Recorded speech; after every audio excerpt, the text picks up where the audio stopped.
Buenas noches. Buenas noches con los participantes. Vamos a continuar con el curso de primeros auxilios y salud ocupacional el día de hoy. Lo que continuaba era lo que eran las alteraciones en el estado de conciencia. Nosotros, ¿cómo vamos a actuar? ¿Cómo vamos a actuar cuando una persona pierde la conciencia? Básicamente, el estado de conciencia, la pérdida del estado de conciencia en las emergencias, en general, básicamente son por dos tipos, ¿no? El síncope y la lipotimia. Ahorita vamos a ver, vamos a tratar de diferenciar cada una de ellas. Entonces, primero vamos a ver lo que es la definición de lo que es una lipotimia. Ya es la pérdida de conciencia breve, superficial y transitoria debido a una disminución brusca del flujo sanguíneo. Puede estar causada por fatiga, dolor, hambre, emoción repentina, un lugar poco ventilado, o inclusive lo que más prima acá es el estrés, una lipotimia. Una lipotimia es en realidad, una lipotimia es el desvanecimiento, pero sin pérdida de la conciencia. O si lo llega a perder, pero son por segundos, por breves instantes nada más. Y los síntomas que tiene, pues, son la palidez, piel fría, pulso débil, sensación de mareo, debilidad, víctima pálida, fría y sudorosa. Disminuye la frecuencia cardíaca y generalmente la víctima nota que se desmaya, la víctima se va dando cuenta. Entonces, en realidad no hay pérdida de la conciencia, pero si lo perdiera solamente son por escasos segundos y está relacionado a lo que es al estrés, ¿ya? Entonces, ese es lo que es la lipotimia. Entonces, ¿qué hacer en caso de lipotimia? ¿No? En el desvanecimiento de una persona, ¿no? Aflojar la ropa alrededor del cuello, trasladarlo a un ambiente donde hay aire puro, un aire ventilado, tumbarlo en una posición horizontal con piernas elevadas unos 45 grados, mantener la permeabilidad de la vía aérea y asegurarse de que respira y tiene pulso, ¿no? Eso es lo que se tiene que hacer en el caso de la hipotimia.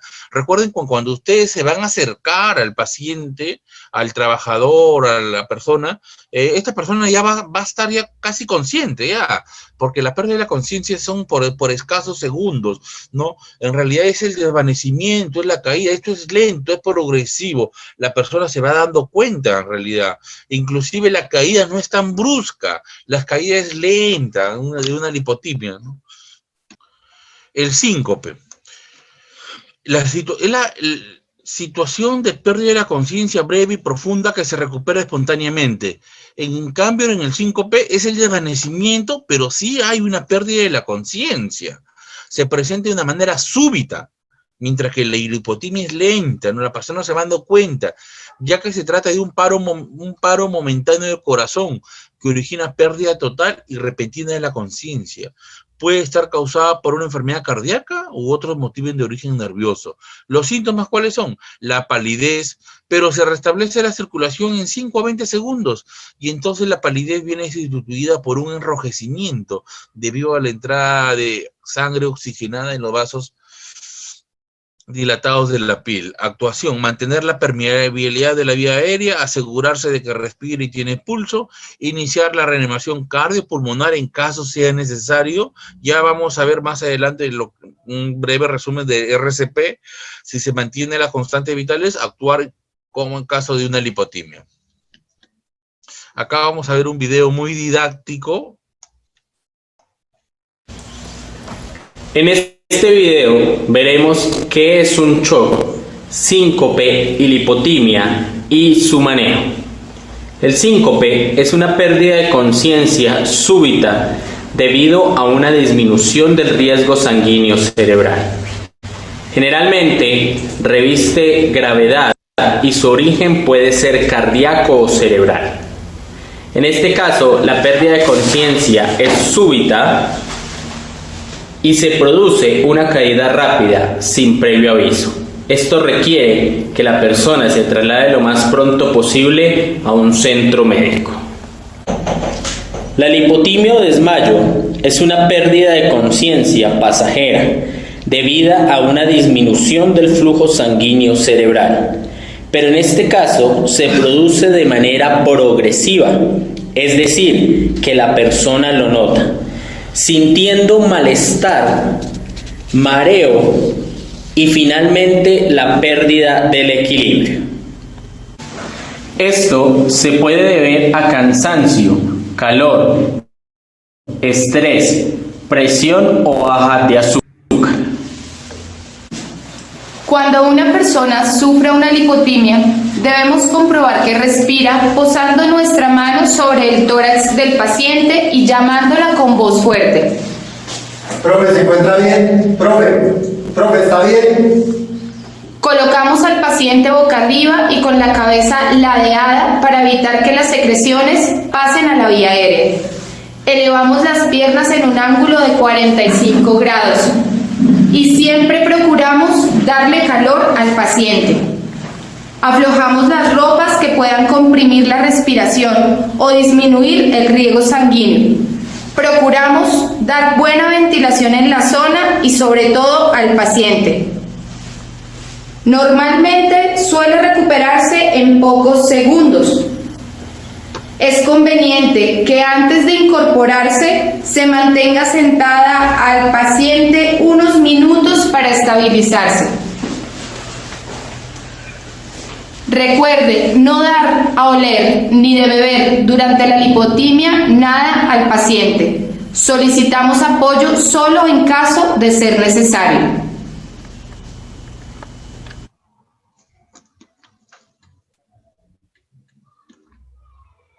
Ya, en el caso de con las convulsiones, hay personas que sufren de epilepsia, ¿no? Cada de tiempo en tiempo les da su convulsión. Y estas personas, muchas de estas personas que les da una convulsión, ya sienten síntomas premonitorios, ya en las cuales se va a venir la convulsión. Entonces, inclusive el paciente mismo, cuando se encuentra lejos de casa o de repente se encuentra en un ambiente público, comunica, trata de ponerse a salvo porque ya sabe que se va a venir su convulsión, ¿no? En la mayoría de los casos, no en todos, ¿ah? Sin embargo, cuando la persona empieza el estatus convulsivo, muchas personas actúan de manera incorrecta, ¿no? Muchas personas prefieren, lo agarran al paciente de sus manos, hacen que las manos ya no se muevan, meten objetos extraños en la boca para que no se muerda la lengua, la cual está totalmente contraindicado. No se debe hacer ninguna de esas cosas, ¿no? Se puede fracturar, inclusive otros meten su propia mano en la boca del paciente, ¿no? Esto de acá puede provocar una herida grave en los dedos de la persona que lo está socorriendo, ¿no? La fuerza mandibular en ese momento es fuerte. Entonces hay que tener mucho cuidado con las personas que ingresan o están en un estatus convulsivo, ¿no? ¿Qué es lo que nosotros debemos de hacer ante un estatus convulsivo? Entonces, acá la etiología es diversa, pues, ¿no? La etiología es diversa, ¿no? Puede ser, por ejemplo, por una epilepsia, el estatus convulsivo puede ser por una epilepsia, en el mejor de los casos puede ser por una epilepsia, ¿no? Donde ya su tratamiento, posiblemente el paciente ya se encuentra con tratamiento, ¿no? Pero también puede deberse a una enfermedad aguda, ¿no? Por ejemplo, ¿no? Una hemorragia intracraneal, una hemorragia subdural, o un desorden cerebrovascular, una isquemia cerebral, ¿no? Un efecto de masa a nivel cerebral puede provocar un tipo de epilepsia en la cual el paciente va a necesitar tratamiento de emergencia ya a nivel hospitalario. La actuación. ¿Cómo actuamos nosotros ante un estatus convulsivo? Despejar el entorno de cualquier objeto que pueda herir al enfermo, no intentar sujetar o inmovilizar al paciente, deslizar una manta o ropa debajo del afectado para amortiguar los golpes, no forzar la introducción de objetos en la boca, aflojar las ropas cuando cesa la crisis, posición lateral de seguridad cuando cesa la crisis. PLS, por si acaso, es la posición lateral de seguridad, ¿ya? Toda la exposición hay terminologías abreviadas, una de ellas es esta, posición lateral de seguridad. Cuando cesa la crisis recién, se coloca en esta posición. Acá vamos a ver un video, otro video.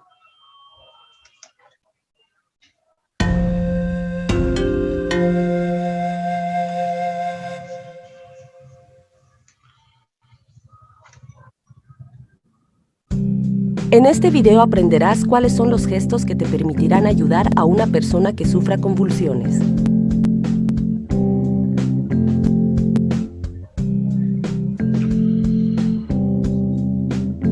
Durante la crisis, evita mover a la víctima, salvo si se encuentra en una posición peligrosa.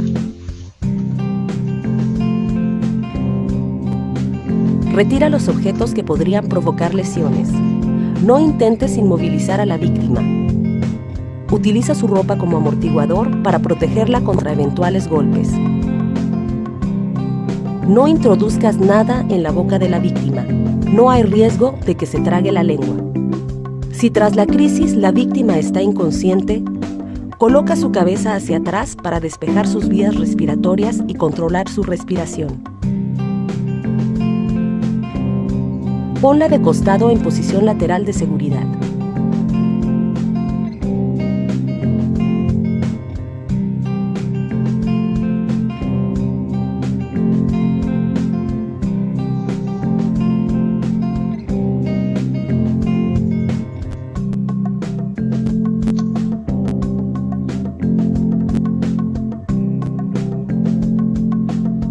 Asegúrate de que respira adecuadamente. Quédate a su lado hasta que recobre conciencia. Puede tardar unos minutos. Llama a los servicios de emergencia. No olvides indicar si las convulsiones han durado más de 5 minutos o se han repetido, si la víctima es un niño, si la víctima no ha recuperado la conciencia o si se trata del primer episodio de convulsiones que padece.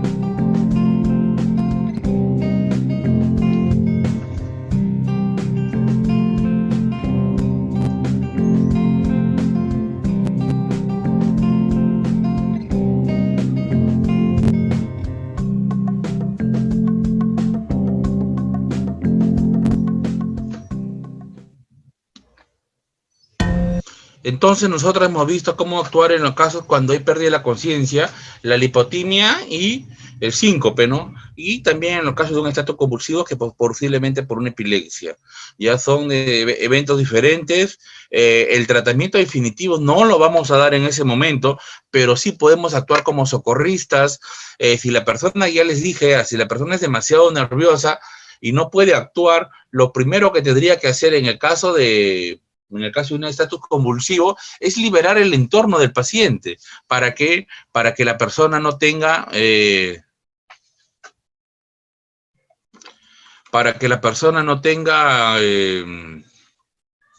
no se pueda golpear con algún objeto.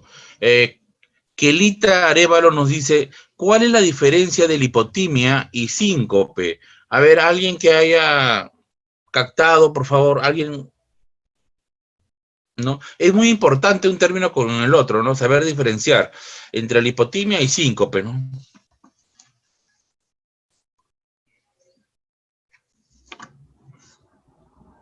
Convulsión, si no hay problema, ¿no? Convulsión, el estatus convulsivo posiblemente por una epilepsia o de repente por un desorden cerebrovascular, una hemorragia, un infarto cerebral, una malformación arteriovenosa, ¿no? Exacto, ¿no? Es por la diferencia en la duración y la pérdida de la conciencia, ¿no? En la lipotimia la persona se va dando cuenta que va perdiendo que se va a desvanecer, ¿no? Es el desvanecimiento con la pérdida, la lipotimia es el desvanecimiento sin pérdida de la conciencia, o si lo pierde de manera transitoria nada más, se recompone. Pero en cambio el síncope es el desvanecimiento brusco, es la caída brusco, y normalmente, frecuentemente, el origen es cardíaco, ¿no?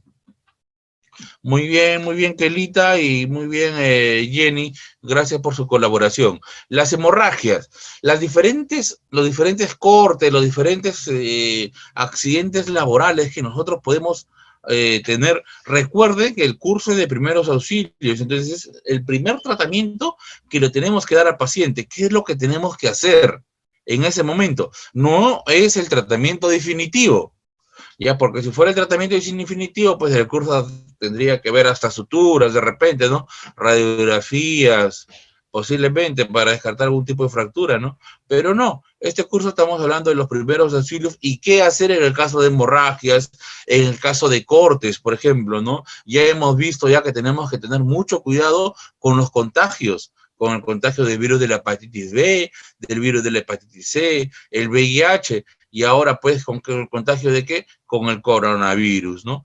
Entonces, van a haber diferentes tipos de sangrados, ¿ya? Y entonces, de manera muy sucinta, de manera muy rápida, nosotros vamos a ver qué tipo de clasificación es la que se... tipos de hemorragia externa. Tenemos la hemorragia externa. En general, hemorragia es la salida o derrame de sangre fuera o dentro del organismo como consecuencia de la rotura accidental o espontánea de uno o varios vasos sanguíneos.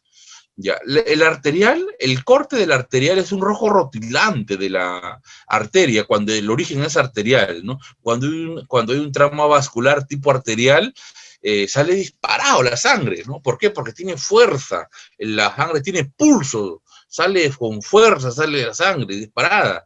En cambio, la venosa no, es en napa el sangrado, ¿no? El sangrado despacio, de rojo oscuro. Y el capilar, pues gota a gota, pues no trae muchas consecuencias. Acá, una verdadera hemorragia es una hemorragia arterial, ¿no? A nivel de los miembros superiores.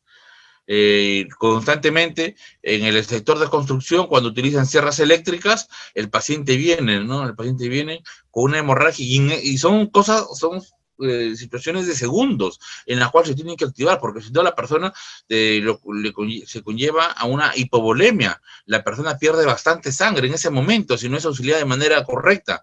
Y ya vamos a ver en qué momento vamos a aplicar el torniquete, el famoso torniquete, si se recomienda o no el famoso torniquete, ¿ya?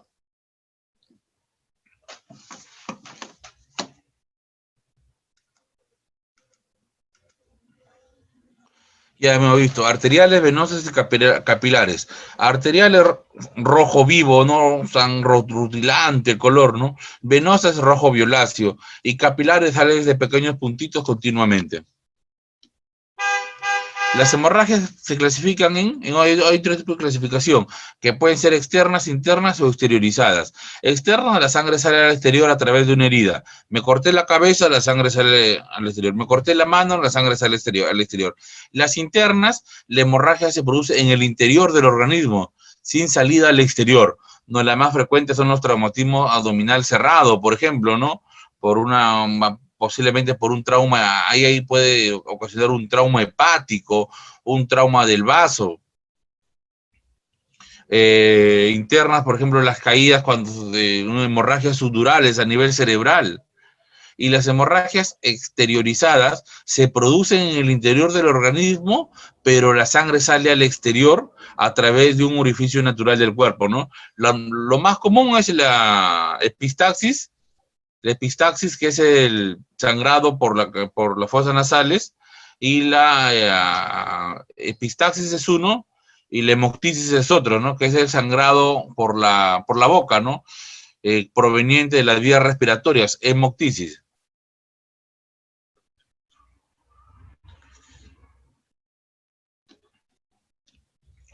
Hemorragias externas. La sangre sale al exterior a través de una herida.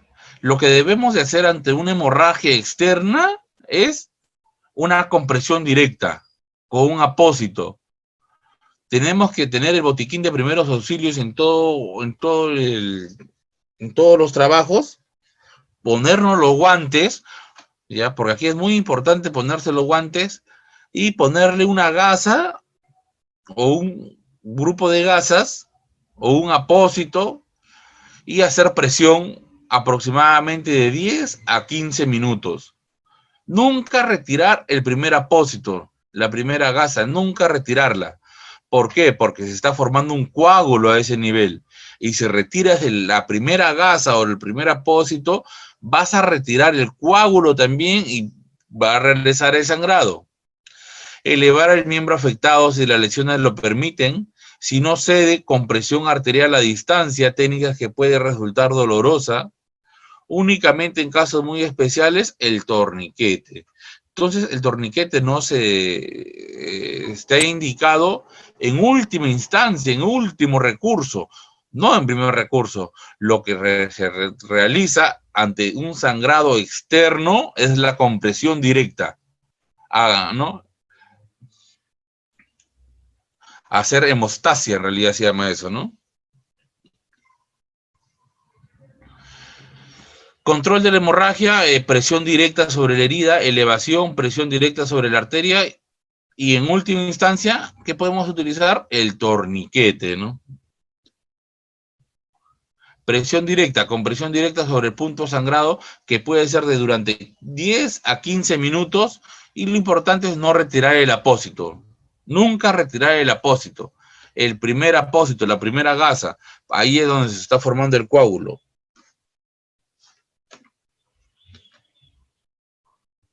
No podremos hacer presión directa en herida si existe fractura abierta. ¿Qué es una fractura abierta?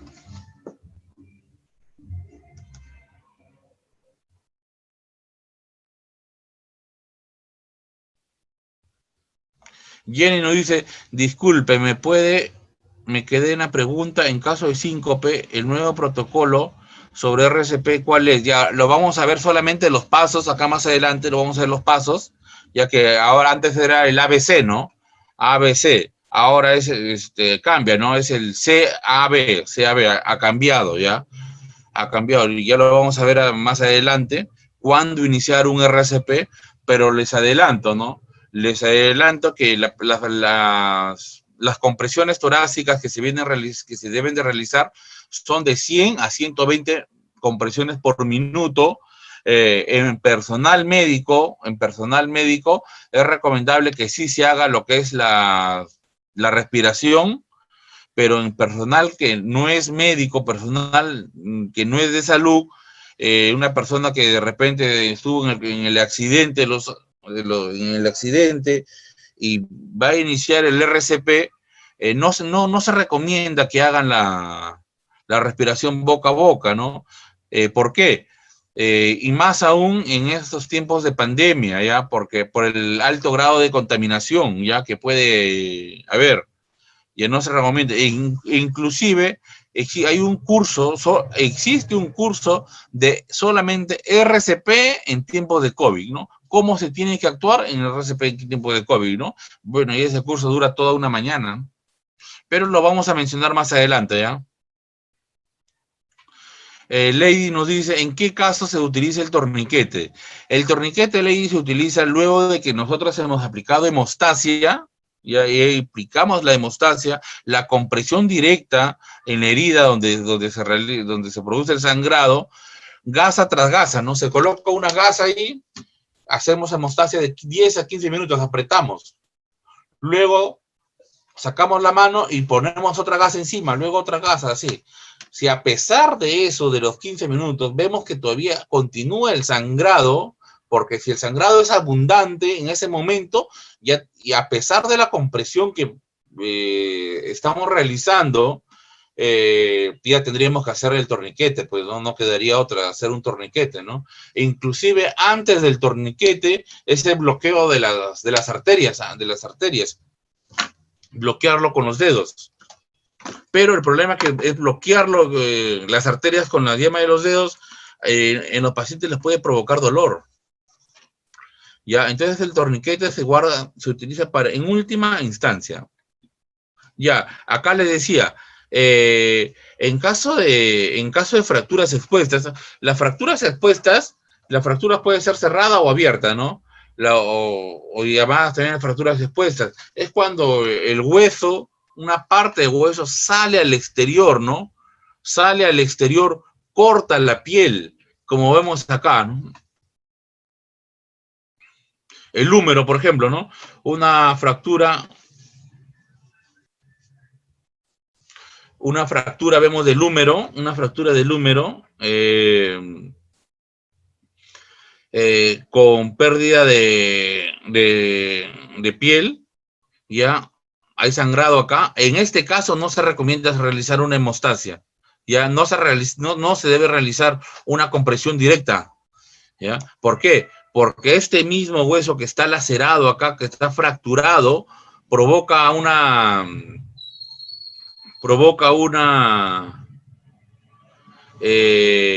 puede provocar daño a nivel vascular, y no solamente vascular, sino también a nivel de los nervios puede provocar daño, el mismo hueso. Entonces no se recomienda.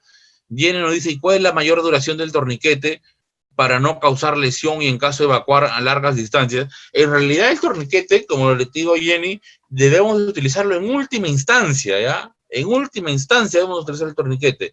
Y una vez utilizado el torniquete de la manera correcta, nosotros tenemos que desajustar el torniquete, soltarlo para que la circulación fluya. Y eso lo podemos hacer dependiendo de la evaluación, que puede ser 5, 10 o cada 15 minutos, dependiendo a qué tiempo nosotros estamos para que le den el tratamiento definitivo. Porque eso de ahí, el torniquete, como va a provocar la no circulación del miembro afectado, el miembro va a cambiar de color, ¿no? Se va a convertir en color azul, cianótico, y al paciente le va a provocar dolor.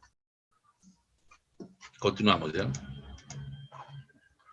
Cuando cese la hemorragia, envolver la herida con una venda apretada y aplicar una compresa de hielo con presión directa por 10 minutos. Listo. Inclusive, si estamos en la ciudad, no hay problema. Con la venda es suficiente. Hacemos compresión, se le venda rígidamente y se le lleva al hospital, o en todo caso, si vemos que el daño es hay riesgo de fractura cervical, lumbar, y mejor es no movilizarlo al paciente, hay que esperar pues que venga mejor el equipo de la Cruz Roja, los bomberos, o en todo caso el SAMU, ¿no?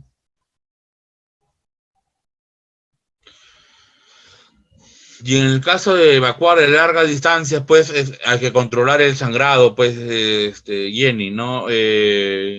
Nosotros podemos desaflojar cada 5, cada 10 minutos, aflojar nuevamente para que la sangre fluya, ¿no? Muchas de las veces con el torniquete desajustamos un poco nada más, para que la sangre fluya, ¿no? Y si hay efectividad. El problema es cuando hay una alteración de las arterias, ¿no? El daño vascular es a nivel arterial. Entonces ahí la hemostasia es un poco compleja en ese caso.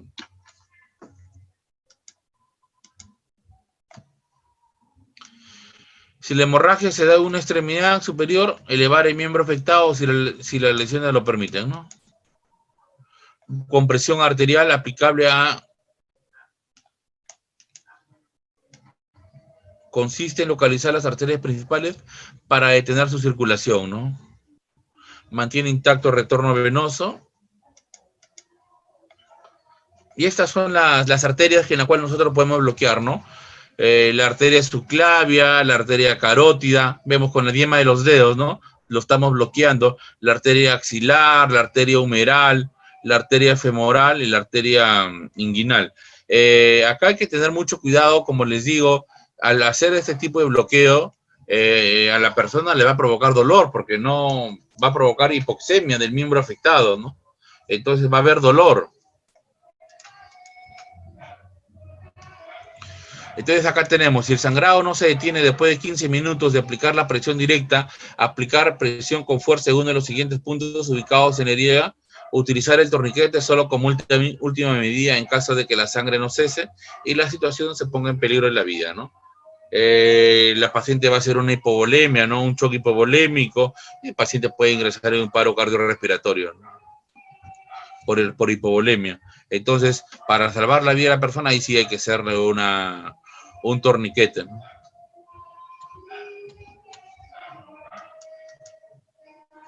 Únicamente en casos muy especiales hacer el torniquete. No realizar torniquete salvo en casos de amputación traumática con hemorragia, cuando la hemorragia es masiva, ¿no? Donde puede existir peligro vital, ¿no?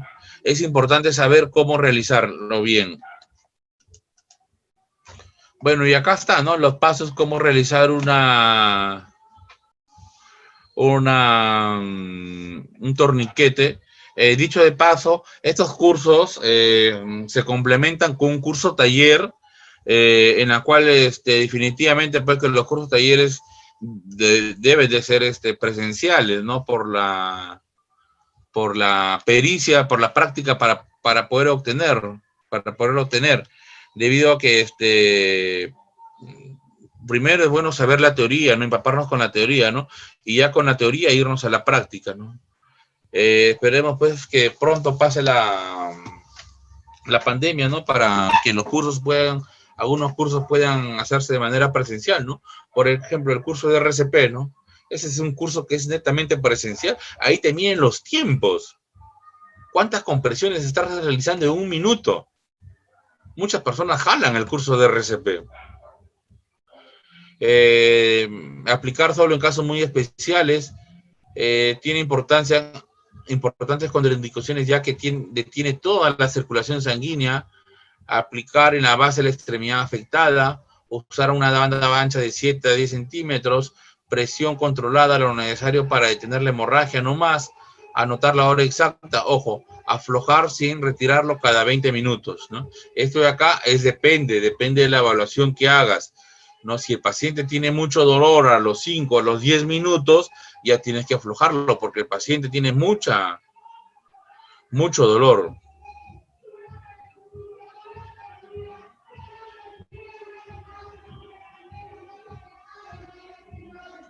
Jenny nos dice, doctor, explique entre una amputación traumática y cómo actuar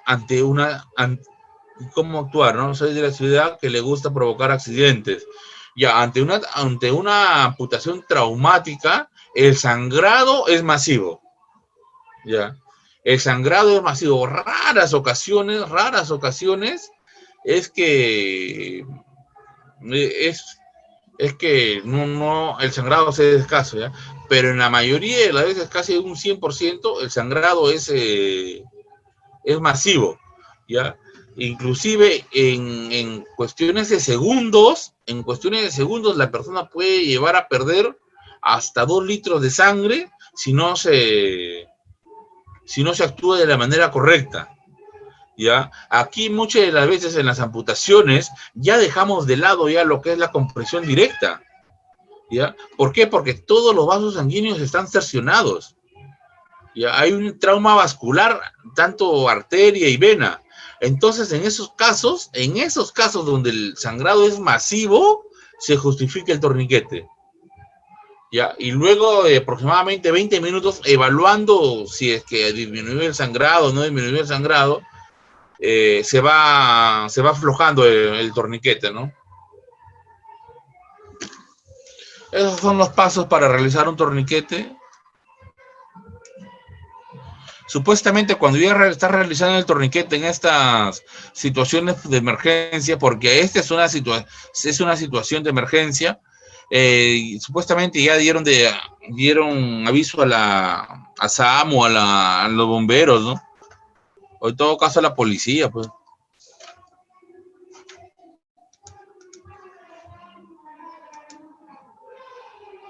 Lo ideal sería la llegada de personal sanitario para el traslado de personas con el torniquete antes de los 20 primeros minutos. Si no hubiera sido posible, habrá que aflojarlo de manera gradual, nunca bruscamente, para volver a hacer compresión controlada. A continuación, si vemos que no ha cesado la hemorragia, debe permanecer a la vista, ¿no? A observación.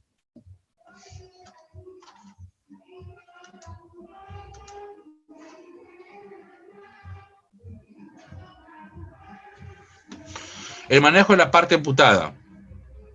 Lavar con suero fisiológico, envolver en gasas humedecidas, introducir en el interior de una bolsa de plástico que debemos mantener fría durante su transporte. Se puede introducir la bolsa dentro de otra bolsa con hielo, transporte rápido del paciente y la parte amputada avisando al centro hospitalario sobre la urgencia a concretar, ¿no?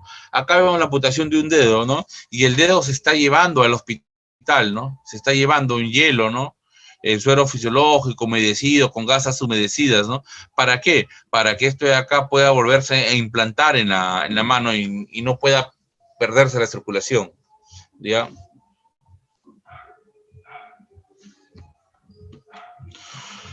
Manejo de la parte amputada, envolver en una gasa humedecida, meter dentro de una bolsa con hielo y guardar en una bolsa lo más herméticamente posible, ¿no? Llevar al hospital. Muchas de las veces se coloca el dedo, ¿no? Regresa la circulación, ¿no? En algunos casos se coloca, pero no, al parecer el daño ya vascular ha sido grande a nivel en la parte amputada y no pega, ¿no? Más bien provoca necrosis y bueno, pues ya en los días siguientes se le tiene que hacer una limpieza quirúrgica. Las hemorragias internas. No hay salida de sangre al exterior. Su peligro es que puede pasar desapercibida, sospechosamente su existencia tras un accidente violento o si la víctima presenta signos o síntomas de shock. En las hemorragias internas, por ejemplo, ¿no? Los del traumatismo abdominal cerrado, ¿no? Que la persona muchas de las veces está caminando, ¿no? Después de haber tenido un golpe abdominal, un traumatismo, la persona está caminando normal. Pero, sin embargo, conforme van pasando los minutos, conforme van pasando las horas, esta paciente va entrando en shock, ¿no? Su frecuencia cardíaca empieza a aumentar, su presión arterial empieza a disminuir, ¿no? Va entrando en shock el paciente, ¿no? ¿Por qué? Porque hay una hemorragia interna, ¿no? De repente una laceración de hígado, una rotura de vaso, de repente, ¿no?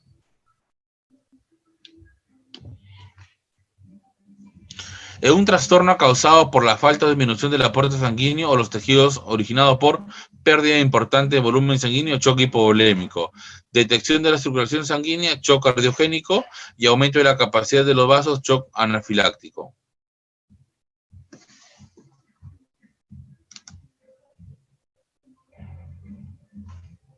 Buenas noches, buenas noches.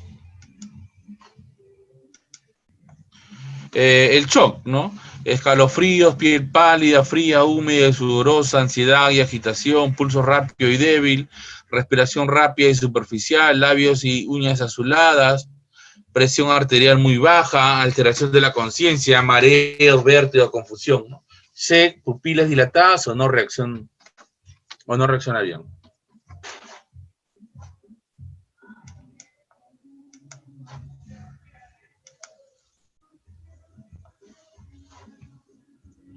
Buenas noches, buenas noches. ¿Qué hacer en caso de shock? Controlar los signos vitales, tratar las lesiones que provocan, aflojar todo lo que comprima a la víctima, evitar pérdida corporal, tapar al accidentado, si la lesión no lo permiten, colocar la cabeza más baja de los pies, ¿no? Hemorragias exteriorizadas en el oído, por ejemplo, otorragias. Un sangrado por el oído, luego de una fractura, luego de una contusión, de un traumatismo, de un golpe, es posiblemente por una fractura en piso, en base de cráneo, ¿no? Una fractura en base de cráneo puede ser por una otorragia, sangrado por el oído, ¿no? Por la nariz se llama epistaxis, ¿no? Sale sangrado a través de la nariz, ¿no? Y por la boca puede ser hemoptisis cuando el sangrado es de las vías respiratorias y cuando el sangrado del sistema digestivo es la hematemesis, ¿no? La hemoptisis muchas de las veces puede estar relacionado con la TB, ¿no? O a veces se relaciona con las secuelas que puede dejar la TB, ¿no? Y la hematemesis es un sangrado del sistema digestivo, pero básicamente el sistema digestivo superior, ¿no? Por ejemplo, cuando hay varices, ¿no? Varices esofágicas, personas que sufren de cirrosis hepática, por ejemplo, ¿no?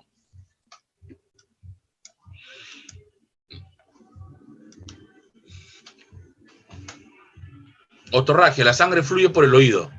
Poner en posición lateral de seguridad con el oído sangrante hacia el suelo, si había traumatismo, puede haber una fractura, y podemos pensar en una fractura de piso, de base del cráneo, no mover, pero facilitar la salida de sangre, no intentar nunca parar la hemorragia, ¿ya? En este caso, no parar la hemorragia. Epistaxis, sangrado nasal, ¿ya? Presión directa sobre el orificio sangrante contra el tabique nasal durante 5 minutos, iniciar la cabeza hacia adelante, si no se detiene la hemorragia, taponar con gasa mojada en agua oxigenada, dejando un trozo de gas afuera, ¿no? En realidad, cuando un paciente llega por emergencia al servicio a un hospital por una epistaxis, lo primero que se hace pues es el taponamiento nasal, ¿no? En la cual pues la gasa se humedece con cloruro y epinefrina, ¿no? Y se lo tapona, ¿no? Se lo tapona las dos fosas nasales, y se le manda al paciente que venga mañana por consulta externa para que lo evalúe el otorrino, ¿no? Porque el otorrino no está en ese momento.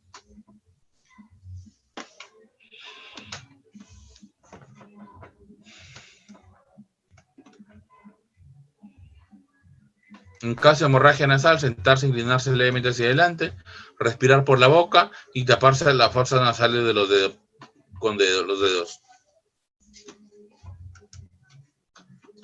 Ya, diferencias entre hemoptisis y hematemesis. Disculpen, un minuto, voy a traerme un vaso de agua, un minuto.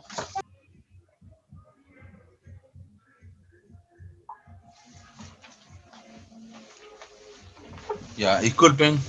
Entonces, la diferencia entre hemoptisis y hematemesis es el sangrado, el color del sangrado, en primer lugar. ¿Cómo diferencias una con otra? Ya, la hemoptisis proviene de los pulmones, ya, y su color es rojo rutilante, el sangrado que proviene de los pulmones. Mientras que la hematemesis muchas de las veces proviene del sistema digestivo, pero viene con restos de comida, o sea, en forma de vómito. Actuación con hemoptisis masiva. Hay unas hemoptisis masivas debido a que el daño pulmonar ha sido muy extenso, no han tenido bronquiectasia, lesiones pulmonares, y en el mismo hospital ha habido hemoptisis masiva en la cual el paciente ha fallecido en el mismo hospital, por una hemoptisis masiva, ¿no?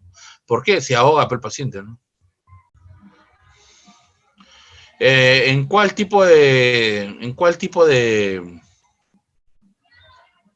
nos dice buenas tardes, he visto que en algunos casos tiran la cabeza hacia atrás para detener el sangrado, entonces está mal aplicado el procedimiento? ¿En cuál? ¿En epistaxis, en la hemoptisis, en la hematemesis? ¿En qué tipo de sangrado? Porque si es en la epistaxis, sí, definitivamente lo paran para atrás, ¿no? En cambio, en la hemoptisis, claro, en la epistaxis sí está bien. En la epistaxis no hay problema, ¿ya? ¿Por qué? Porque el sangrado es a nivel nasal, y el sangrado es a nivel nasal, pero no es muy diferente a una hemoptisis, porque la hemoptisis puede ser masiva, ¿ya? Y la hemoptisis, el sangrado si es abundante y la persona no está en una buena posición, puede ahogarse con la sangre. No va a respirar. Si esa sangre de la hemoptisis proviene del sistema respiratorio, proviene de los pulmones, ¿no? Acá en este caso pues se le estimula al paciente toser, ¿no? Para que no control de los signos vitales en los dos casos, dieta absoluta, colocar a la víctima en posición semisentada, colocar a la víctima en posición lateral de seguridad, ¿no? Y trasladarlo a un centro sanitario en los dos casos, ¿no? En los dos casos hay que trasladarlo a un establecimiento de salud.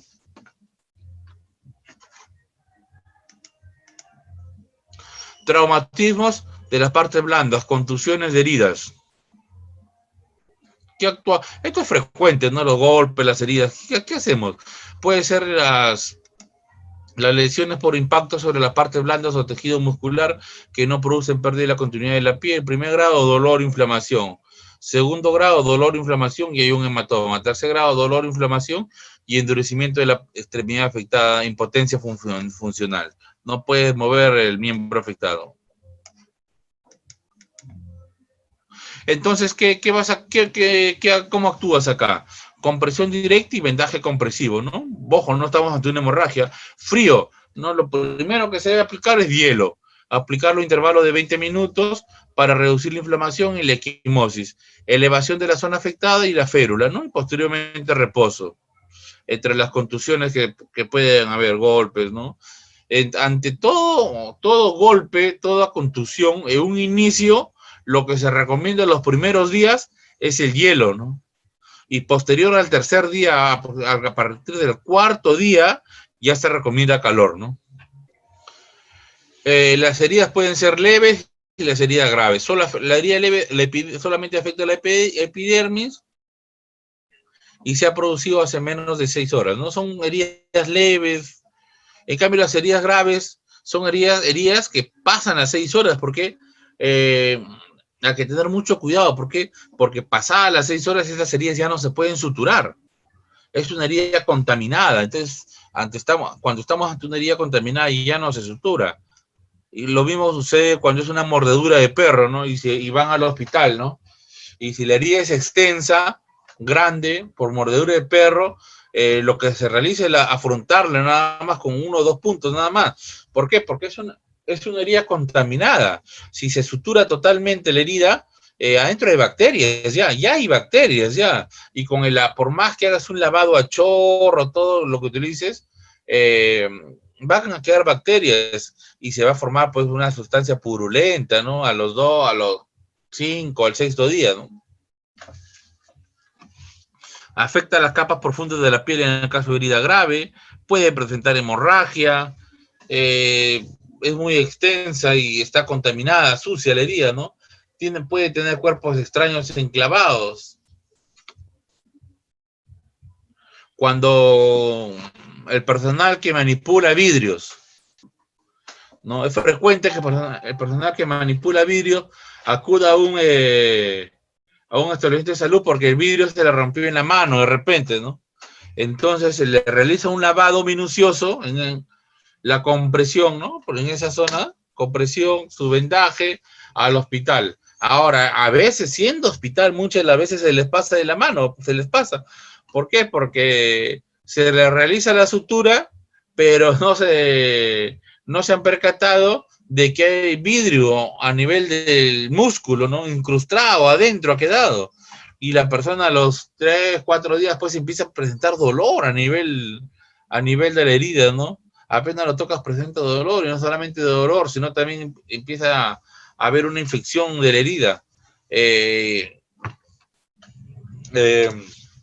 Entonces, pues, en esos casos, pues, se recomienda una revisión minuciosa, pero ya intrahospitalario, ¿no?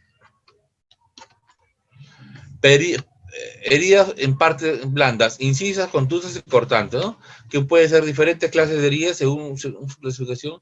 Heridas leves, lavado de manos, limpieza de la herida, usar un antiséptico, limpiar las heridas desde el centro hacia el exterior. En realidad, para una herida, para una curación de una herida, nosotros debemos de utilizar cloruro de sodio, que es el suero, a chorro. Si tenemos jabón o sablón y nada más. No debemos utilizar para una herida el yodo, el alcohol, esos tipos de desinfectantes. No se debe utilizar.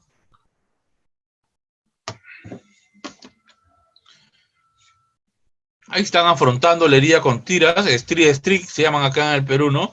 Las Steri-Strix.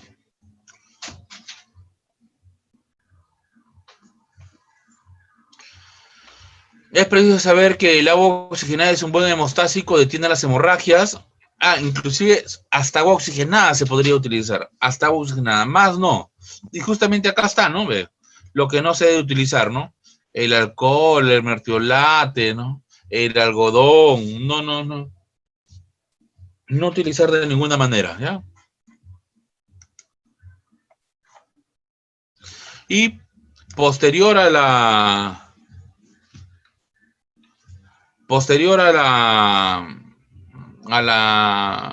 al golpe, al corte con un metal, la vacuna antitetánica, ¿no?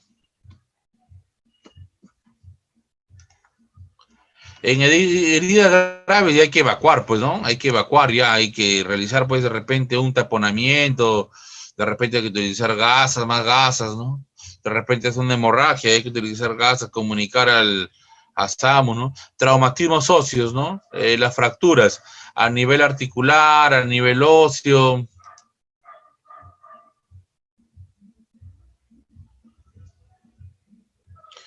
El licenciado Santos nos dice... Bienvenido, licenciado, al curso. Si se origina una herida grave en la cara por mordedura de perro, ¿es posible suturarla? Mírame, según el origen de esa herida es una herida contaminada. Ya está contaminada ya. ¿Por qué? ¿Qué es lo que tiene el perro en la boca, no? Tiene bacterias. En sus dientes del perro tiene bacterias. Entonces... ya incrustó en la piel, ya dejó bacterias ya, ¿no? Y el perro, pues, ¿qué come? Está en el suelo el perro, ¿no? Inclusive en la boca puede tener restos fecales el perro. Entonces, la probabilidad de que esa herida se infecte es alta. ¿Es posible suturarla? No se recomienda la sutura de una herida por mordedura de perro. No se recomienda. Lo que se recomienda es un lavado con suero fisiológico a chorro, bien lavado, indicarle pues sus antibióticos, analgésicos. Ahora, y si la herida es tan grande, bueno, pues afrontarla y realizar la interconsulta. Afrontarla significa que si el corte es grande, supongamos para unos 10 puntos, con 3 puntos es suficiente, bien separado, para que la herida pueda drenar.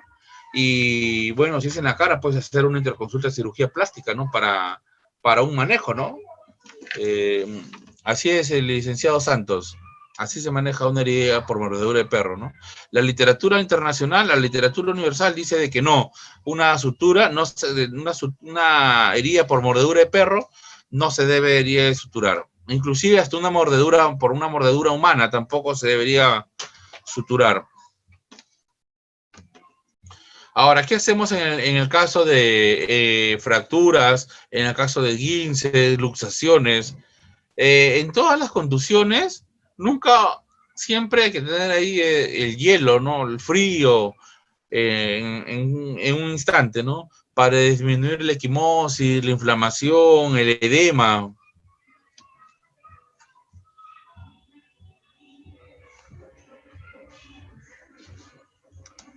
Traumatismo de esguince. Ya que en un esguince, el esguince básicamente se produce porque casi te caes, porque te doblaste el pie, ¿no? Eso es lo común en el trabajo. El piso está encerado, está subiendo las escaleras.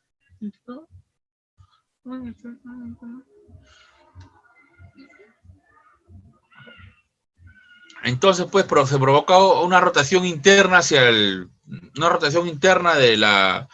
pie y te provoca un esguince, pues, ¿no? Y hay dolor, inflamación, enrojecimiento, hay impotencia funcional, no lo puedes mover, ¿no? Dependiendo del grado que tengas, ¿no? Primer grado, segundo grado, tercer grado, ya pues termina se sale de operaciones, ¿no? Del esguince, ¿no? Del garro. Aplicar frío. Siempre en lesiones traumatológicas, frío, ¿no? Frío, hielo. Si no tienes hielo, pues una bebida fría, ¿no? Hasta que lleguen los de primeros auxilios, los SAMU de repente, ¿no? Levantar la extremidad afectada, mantener en reposo y movilizar. Siempre se utiliza frío y movilizarlo, ¿no? A través de férulas.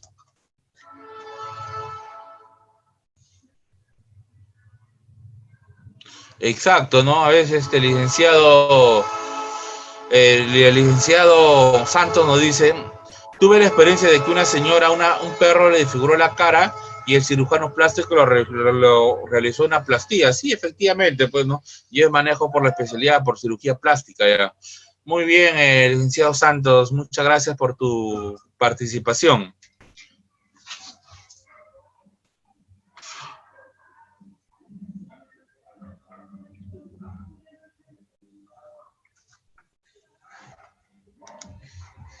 Las luxaciones. Las luxaciones, para el personal que no es personal de salud, es cuando el hueso se sale de su sitio, ¿no? Y muchas de las veces se intenta reducirlas, ¿no? Reducirlas es regresarlo a su sitio. Ya no se debe hacer eso, ¿ya? No se debe hacer eso. Y tampoco nos lleven al huesero, por favor, ¿ya? Existe un profesional para eso, es el traumatólogo. Aplicar frío local, inmovilizar. Nunca intentar reducir la luxación. No, regresarlo a su sitio. ¿Por qué? Porque puedes empeorar la lesión.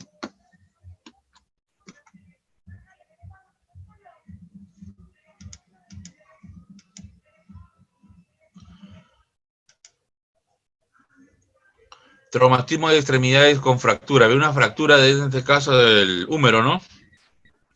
Pueden ser cerradas o abiertas. Su mismo nombre lo dice, ¿no? Cerrada, normal. Solamente hubo una fractura del hueso.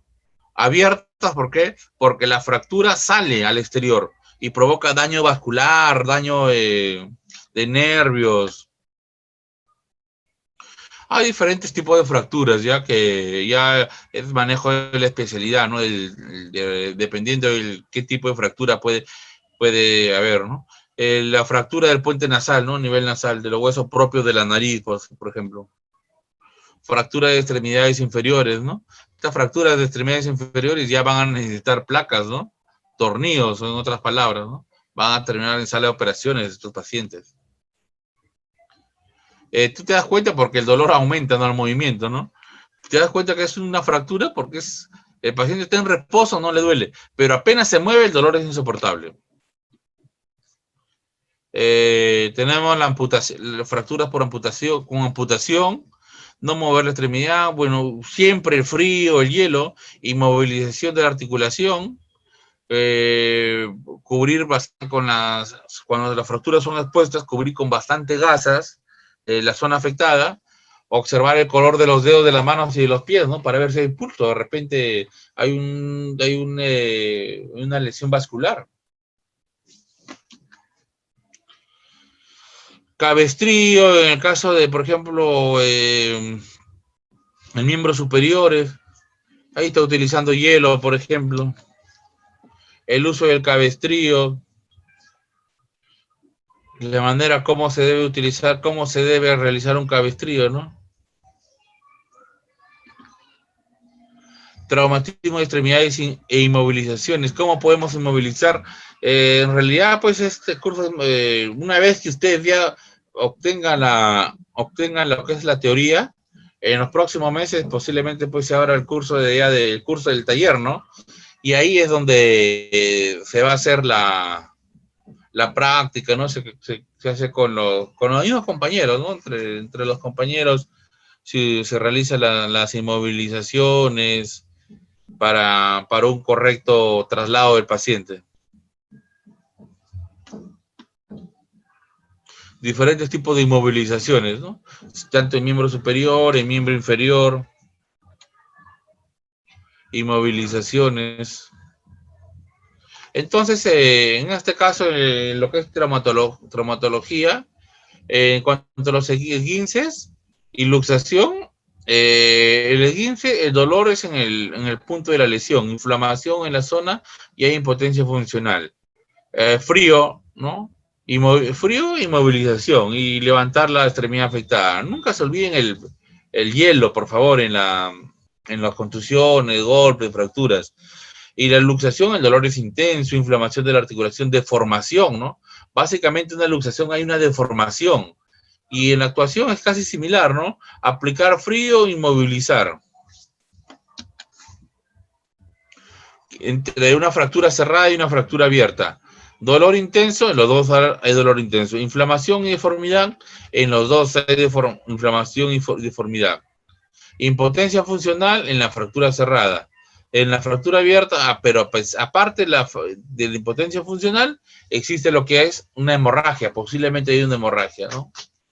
Y el manejo en la fractura cerrada, no mover la extremidad, aplicar frío, si es el brazo, quitar el reloj, anillo, lo que apriete, e inmovilizar el miembro afectado. Y la fractura abierta, no introducir el hueso dentro de la extremidad, cubrir las heridas con gasas mojadas, limpias, proceder igual que una fractura cerrada. Tratamiento de los traumatismos, golpes. Básicamente, pues acá es lo que se utiliza, pues es el hielo, ¿no?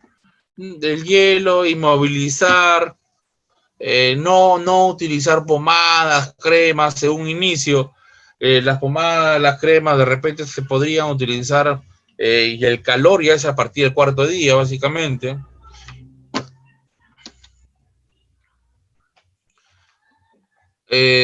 Recomendaciones, los vendajes, ¿no?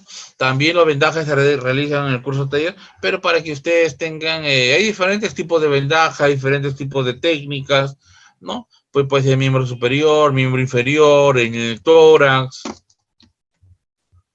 Y los vendajes compresivos en los casos de hemorragias, en los casos de sangrados intensos, el vendaje circular, el vendaje espiral, ¿no? Y miren cómo es la posición de la venda, ¿no? Cómo vas a ir viendo el contorno del brazo, ¿no? Que es la verdadera posición de la venda, ¿no? Vendaje en 8 o en tortuga para liberar, pues, la articulación, ¿no? En el codo, en la rodilla. Vendaje recurrente, vendaje para codo, rodilla. Acá es incluyendo el codo y la rodilla, ¿no? Vendaje para tobillo o pie. Dependiendo del tipo de lesión, inclusive hay un curso de vendajes, ¿ah? Existe un curso solamente de vendajes, nada más. Vendaje en 8 para la clavícula, para una fractura de clavícula, por ejemplo, ¿no? Muchas de las veces la fractura de la clavícula no se recomienda tratamiento quirúrgico, ¿no? Pero sí inmovilizarlo con un vendaje de 8 para proteger la clavícula, ¿no? Pasamos a quemaduras. Las quemaduras pueden ser de primer grado, segundo grado o tercer grado, ¿no? Las quemaduras, pues, dependiendo del tipo de trabajo que ustedes pueden estar realizando, o de repente en el hogar, ¿no? De repente cocinando, quemaduras químicas en el trabajo, otros tipos de quemaduras puede haber. La gravedad, pues, dependiendo de la extensión, la profundidad, la edad más grave en niños y ancianos, otras lesiones o patologías asociadas, dependiendo de la extensión, ¿no? La regla de los 9, por ejemplo, ¿no? 9, 9, 18, la cabeza 18%, ¿no? El adelante es 18%, en la parte posterior 18%, en la área genital el 1%, el 15% cada miembro superior, cada miembro inferior 15%, ¿no? Sumado todo da un 100%. Son graves y se afectan al 25% en adultos y 15% en niños, ¿no?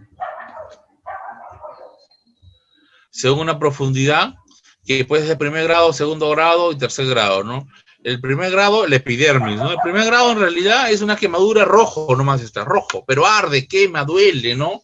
¿Y qué aplicar ahí? Agua, hielo, ¿ya? En el segundo grado se forman las ampollas de los frictemas, ¿no? Ya está afectando la dermis, ¿ya? Ya los famosos globitos, para que me entiendan, ¿no? Globitos se empiezan a formar, ¿no? Ese es el segundo grado. Ya, y tercer grado, pues ya afectó pues hasta la hipodermis. Inclusive puede llegar hasta músculo, ¿no? Primer grado, acá está. El primer grado es enrojecimiento y ligera inflamación, pero hay dolor, ¿ah? En el segundo grado encontramos las ampollas. En el tercer grado ya encontramos pues las escaras, ¿no? Ahí hay inclusive estas personas muchas de las veces ya no tienen dolor, ¿no? No tienen dolor porque ya afectó se la llevó con todo a los nervios.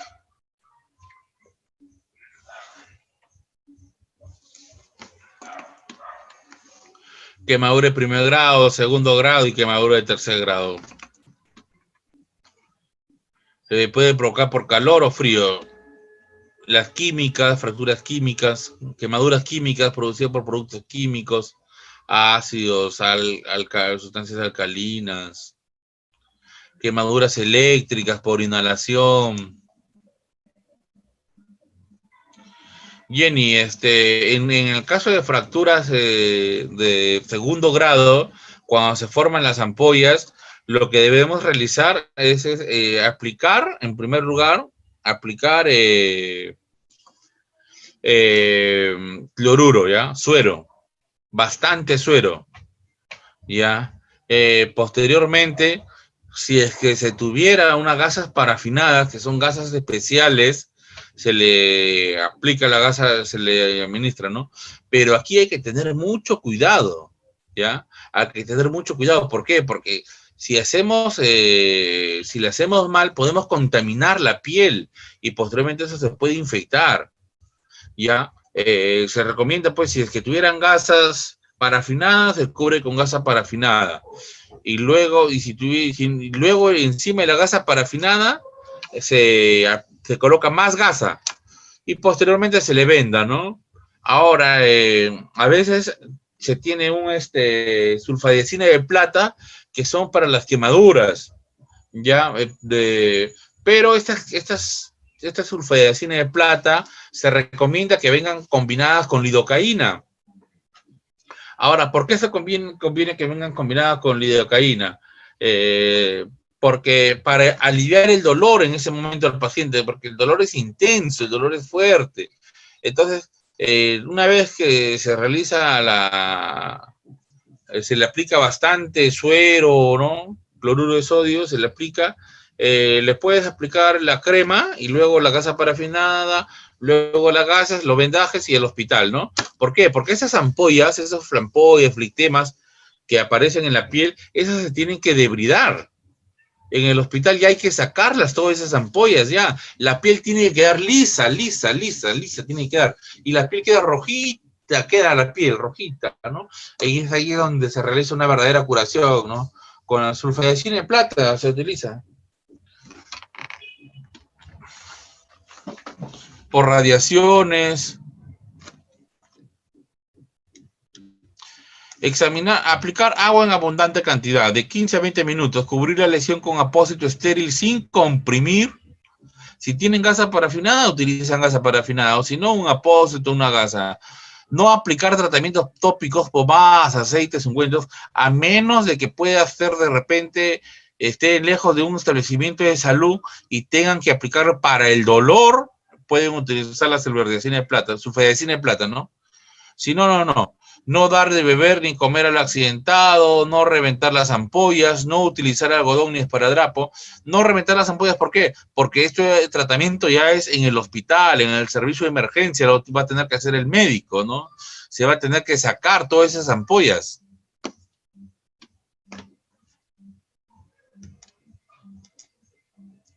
Tratamiento inmediato, agua, pues. Si no es cloruro, agua, pues. Agua. ¿Qué nos queda? En este caso, pues, se debe lavar el ojo en cuanto a una lesión en el ojo, ¿no? De forma interrumpida en caso de salpicadura de productos químicos, ¿no?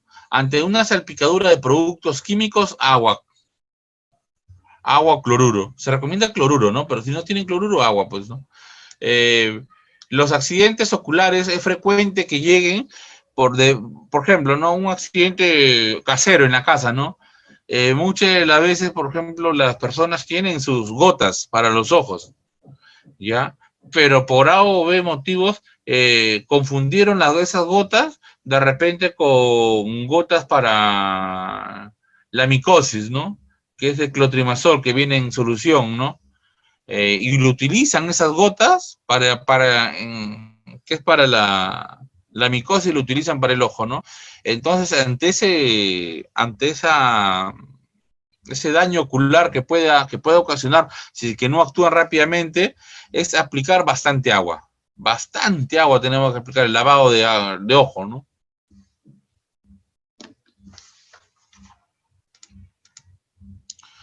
cubrir la quemadura con un vendaje estéril, parada cardiorrespiratoria, RCP. Ya la empresa también brinda un curso de RCP, solamente de RCP en tiempos de COVID. Bueno, sería bueno que si están interesados, pues, que se inscriban, ¿no? En realidad todos nosotros deberíamos de saber RCP, todos, ¿ya? Nosotros solamente lo vamos a mencionar en realidad. Bueno, tiene un buen ponente que es Luis Chafloque, ¿no? El doctor Luis Chafloque es lo que es quien realiza el RCP, ¿no? Inclusive por acá me pirateé una diapositiva del doctor por acá, ¿está? Reanimación cardiopulmonar, ¿no? Un conjunto de maniobras sencillas que tratan de restablecer la respiración y los movimientos del corazón de una persona en la que accidental y recientemente se han suspendido ambas funciones hasta la llegada de los servicios de emergencia. Cualquier persona entrenada puede realizarla, ¿no? Permite la oxigenación de emergencias y medios técnicos mediante la apertura y desobstrucción de la vía aérea, ventilación, masaje cardíaco externo.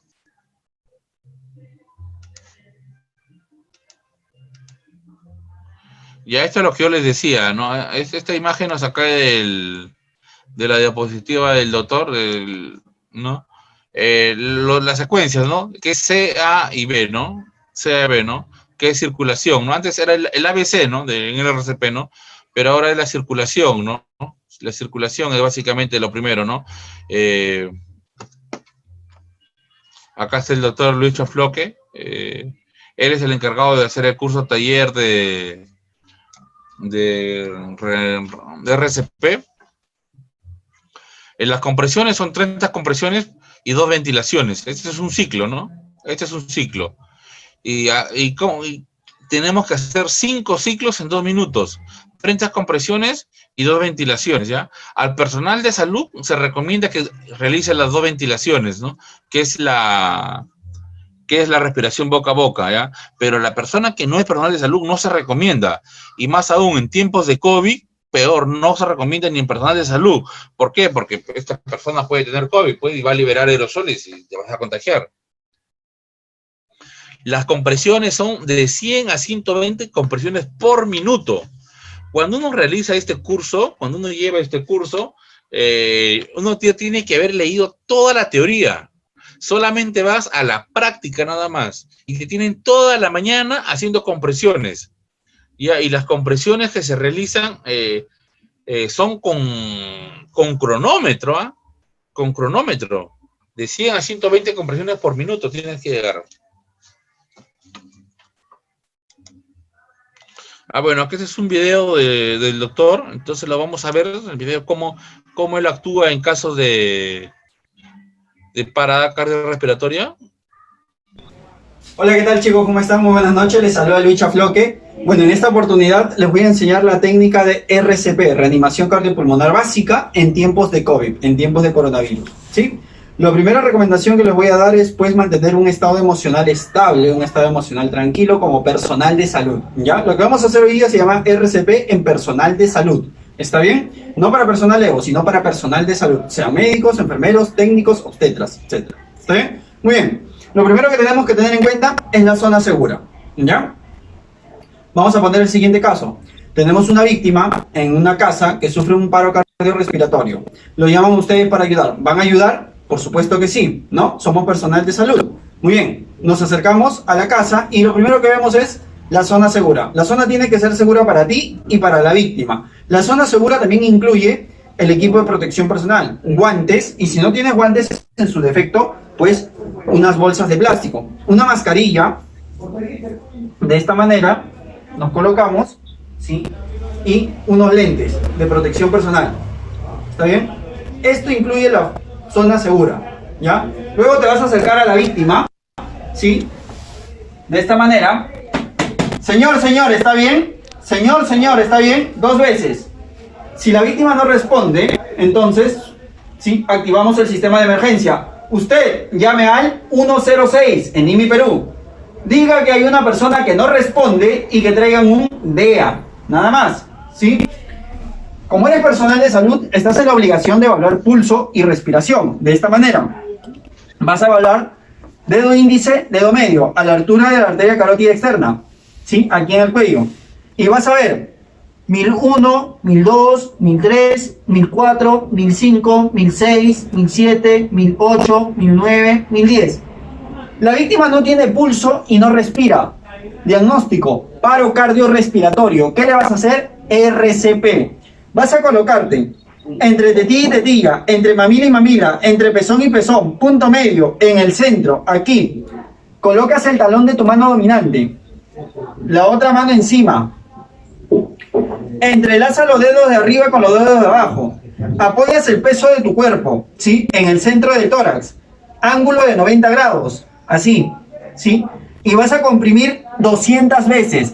100 compresiones en 1 minuto como mínimo y 200 compresiones como mínimo en 2 minutos. 1, 2, 3, 4, 5, 6, 7, 8, 9, 10, 11, 12, 13, 14, 15, 16, 17, 18, 9, 20, 21, 2, 3, 4, 5, 6, 7, 8, 9, 30. Son 200 compresiones, nada más. Una vez que hayas realizado las 200 compresiones, si la víctima no responde todavía, evalúas nuevamente el pulso y la respiración. ¿Está bien? De pronto te traen estos aparatos que salvan vidas, llamados los desfibriladores, ¿sí? Lo sacas, lo enciendes, si estás solo, ¿no? Y colocas los parches. Más adelante te voy a explicar acerca del desfibrilador.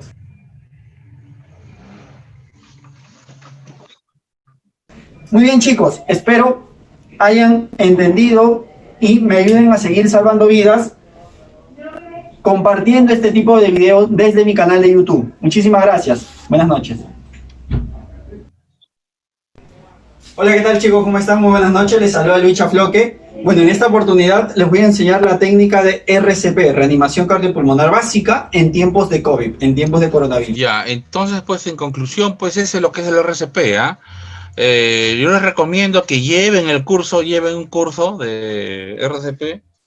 Es muy importante para todas las personas. Nosotros no sabemos, pues, en qué momento una persona puede sufrir un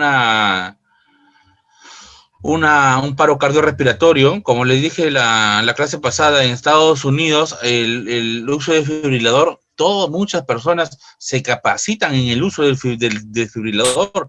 Ahí hay en restaurantes, en los aeropuertos, en los billares, casinos, en todas existe el desfibrilador.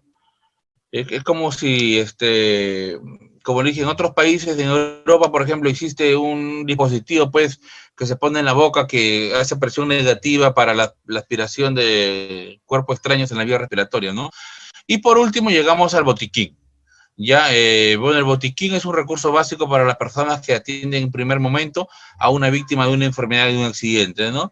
Ahora, ¿qué debemos de tener en el botiquín? Básicamente, pues, los guantes, debemos tener las gasas, de repente alcohol, no para utilizar en heridas, pero sí para desinfectar alguna zona, agua oxigenada, posiblemente las jeringas, o algunos medicamentos, pues, antipiréticos, analgésicos, podemos tener, ¿no? Recuerden que el botiquín no es una farmacia, no utilizar medicamentos recomendados, procurar que los envases estén bien cerrados y guardados en sitio fresco y seco, deben desechar los medicamentos caducados y los que hayan cambiado de aspecto, se debe desechar una vez abiertos los colirios, ordenarlo, etiquetarlo, ¿no? O rotularlo en todo caso, incluir en la lista de los teléfonos de la emergencia de la zona. Y bueno, estos son los antisépticos que debe haber, ¿no? Jabón, suero fisiológico, alcohol etílico, clorhexidina, yodo povidona. Por eso es repetida. Gasas, apósitos, vendajes, paradrapo. Bueno, algunos antiinflamatorios, analgésicos, cremas. De repente elementos adicionales, ¿no? Termómetro, cinta de goma, vendas. Todos los centros de trabajo deben disponer de botiquines que están dotados como mínimo de los siguientes materiales. El material se les va a entregar a ustedes para que lo puedan leer con detenimiento. Hasta ahí hemos terminado. Ahora vamos a ver lo que es nos queda tiempo todavía para ver CCTR y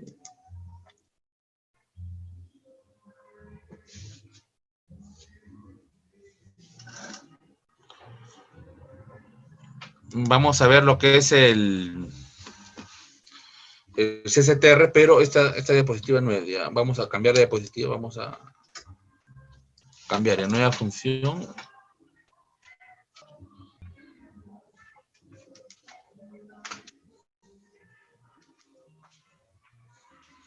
Ya, vamos a ver este tema, todavía nos queda tiempo para ver lo que es el CCTR y algunas normativas que tenemos que tener claras en los accidentes laborales.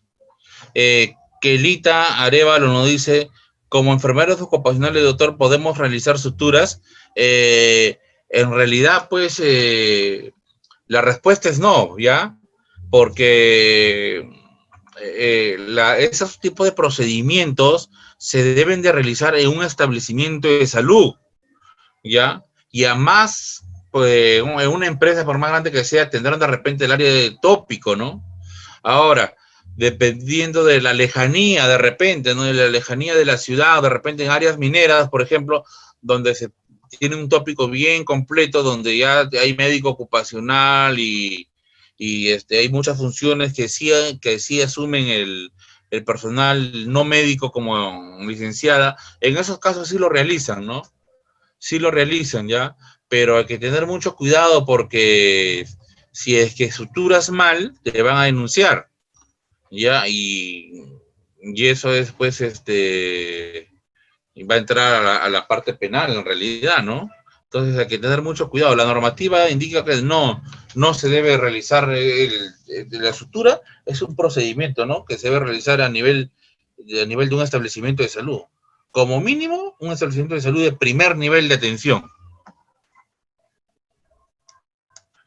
Nosotros vamos a ver ahora lo que es el CCTR. ¿Qué es el CCTR? El seguro complementario de trabajo de riesgo. Todos nosotros los que trabajamos en el sector público o trabajamos en el sector privado, tenemos un seguro, ya que es de salud. Tenemos el de salud. Ahora, dependiendo de qué tipo de trabajo realicemos, podemos tener el CCTR. El CCTR es el seguro complementario de trabajo de riesgo. Es un seguro complementario el de salud. No es el seguro de salud, ¿ya? Y solamente del seguro complementario de trabajo de riesgo lo deben de tener algunas empresas con riesgo, ¿ya? Como por ejemplo en el hospital. Todas las personas que trabajan en el hospital, sin importar la condición, sea asistencial o administrativo, deben de tener el seguro complementario de trabajo de riesgo, ¿ya? ¿Y quién paga el seguro complementario de trabajo de riesgo?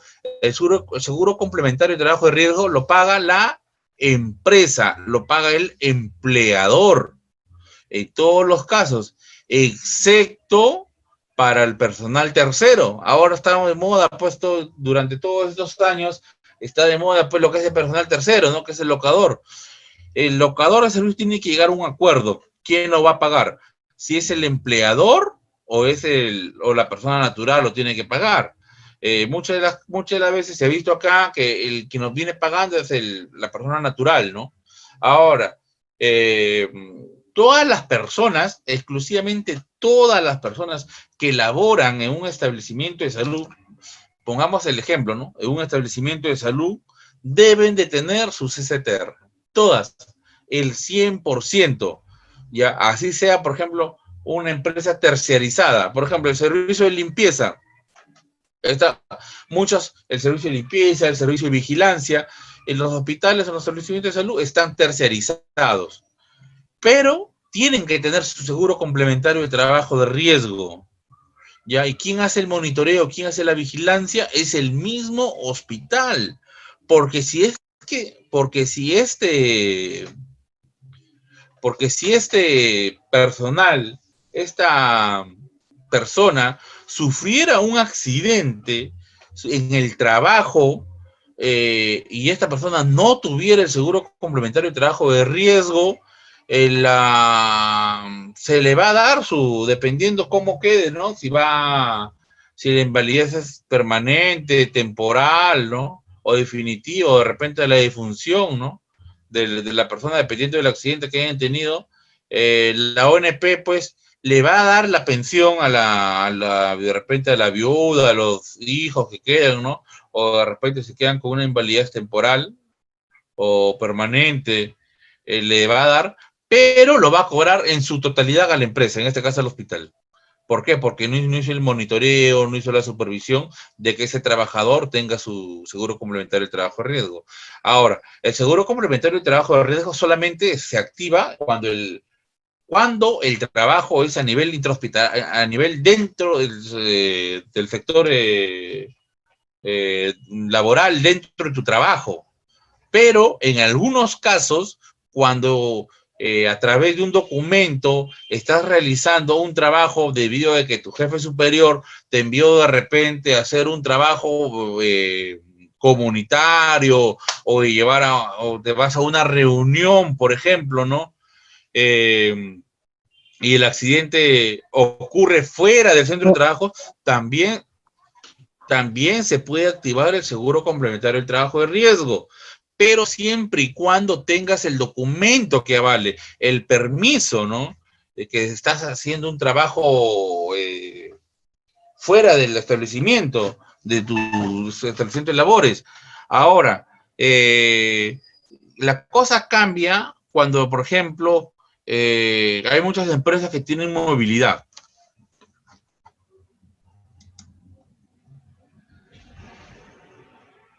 Fanny Massa nos dice, o puede ser que salgas a campo. Sí, efectivamente, pero tienes que tener una papeleta firmada por tu jefe, Fanny.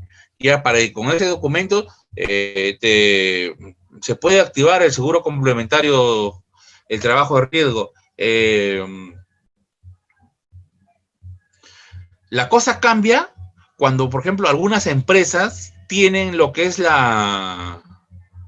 tienen su movilidad, ¿ya? Que a las personas se les envía a su casa a través de una movilidad, ¿no? Si en el transcurso que estás yendo a tu casa sufrieras un accidente, ya no te cubre el seguro complementario de trabajo de riesgo. ¿Por qué? Porque no estás haciendo ninguna función laboral. Te estás retirando a tu casa a pesar de que la movilidad sea de la empresa, ¿ya? Incluso cuando ya tienes tu papeleta y, por ejemplo, te vas al MINSA, que queda en Salaberry, y en el Salaberry, por ejemplo, es considerado como sector administrativo, no es a los trabajadores que trabajan en el sector administrativo en el Ministerio de Salud, no se necesita lo que es el seguro, el CSTR. Entonces tú estás haciendo un área donde no es necesario el CSTR. A todos los trabajadores de esa área no se les está solicitando su CSTR. Entonces el empleador no paga. Pero si tú tuvieras un accidente en esa zona, en esa área, se activa tu seguro complementario de trabajo de riesgo, a pesar de que el accidente lo sufras en una área donde no sea necesario el seguro complementario, ¿ya? ¿Y cómo se activa este seguro? Llegas al hospital, para que se active este seguro en el sector público. Mayormente el seguro complementario de trabajo de riesgo es en el salud. Tienes que llevarle al salud. Ya, en el salud se va a activar, pero tienes que decirle en admisión, es un accidente laboral, porque si no, se va a activar tu seguro normal, el seguro, tu de salud que tienes, ¿ya? Y lo que queremos es que se active el seguro contra accidentes, ¿ya? Entonces, pasado esta explicación, pasamos a leer algunas diapositivas, ya, algunas terminologías que hay que conocer.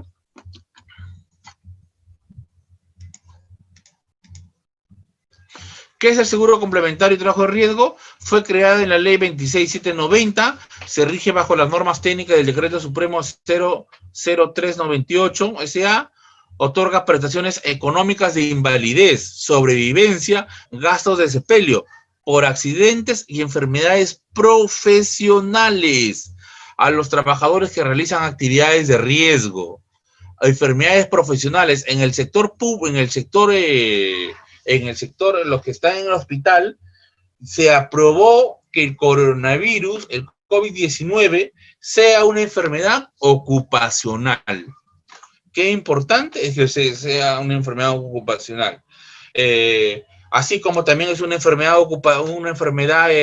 profesional, por ejemplo, el VIH, el virus de la hepatitis B, el virus de la hepatitis C, entre otras enfermedades, ¿no?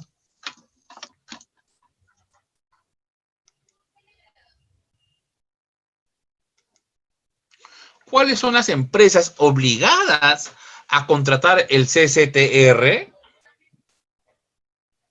Empresas que realizan actividades de riesgo según el anexo 5 del Decreto Supremo 00997 del Reglamento de Ley 26790. Empresas de servicios especiales, instituciones de intermediación y provisión de mano de obra, contratistas y subcontratistas, cooperativas de trabajadores, municipalidades que desarrollen mantenimiento de orden público y seguridad. Este es el anexo 5. ¿Ya? Este es el anexo 5. Acá, mira, acá nos dice, ¿qué nos dice acá? Empresas que realizan actividades de riesgo según el anexo 5 del Decreto Supremo 00997.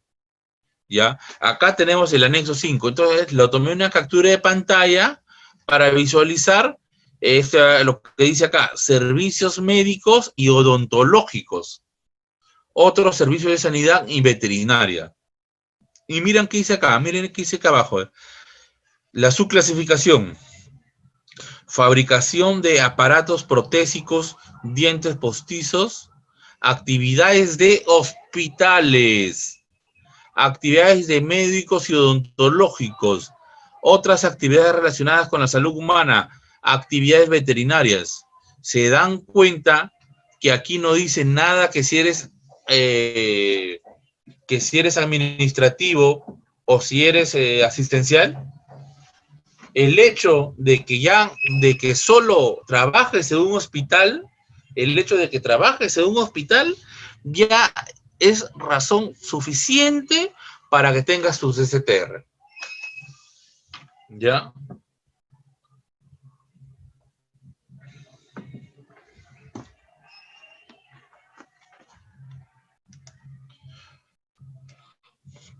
¿Quiénes deberían estar asegurados obligatoriamente del CCTR? La totalidad de trabajadores que desarrollan actividades de alto riesgo, sean empleados, obreros, serenos, eventuales, temporales o permanentes. Trabajadores que no perteneciendo al centro de trabajo de alto riesgo se encuentran expuestos al riesgo en razón de sus funciones o juicio de la entidad empleadora y bajo las responsabilidades previstas. Accidente de trabajo. Se considera accidente de trabajo toda lesión orgánica o perturbación funcional causada en el centro de trabajo o con ocasión del trabajo por acción imprevista, fortuita o ocasional de una fuerza externa, repentina y violenta que obra súbitamente sobre la persona del trabajador o debido al esfuerzo del mismo. Característica del accidente del trabajo: es causado en el centro de trabajo o en ocasiones de durante la ejecución de órdenes o bajo autoridad del empleador, aún fuera del centro y las horas de trabajo, antes, durante o después de la jornada laboral, si el trabajador se hallara en cualquier centro de trabajo, aunque no se trate de un centro de trabajo de riesgo, el que sobrevenga por acción del empleador por tercera persona durante el trabajo, no es accidente de trabajo. ¿Cuáles no son accidentes de trabajo? Acá está. El que se produce en el trayecto de ida y retorno en el centro de trabajo, aunque el transporte sea realizado por cuenta de la entidad empleadora en vehículos propios contratados para el efecto. El que se produzca como consecuencia del incumplimiento del trabajador de una orden escrita específica impartida por el empleador. El provocado intencionalmente por el propio trabajador o por su participación en riñas o peleas u otra acción ilegal. El que se produzca en ocasiones de actividades recreativas, deportivas, culturales, ¿no?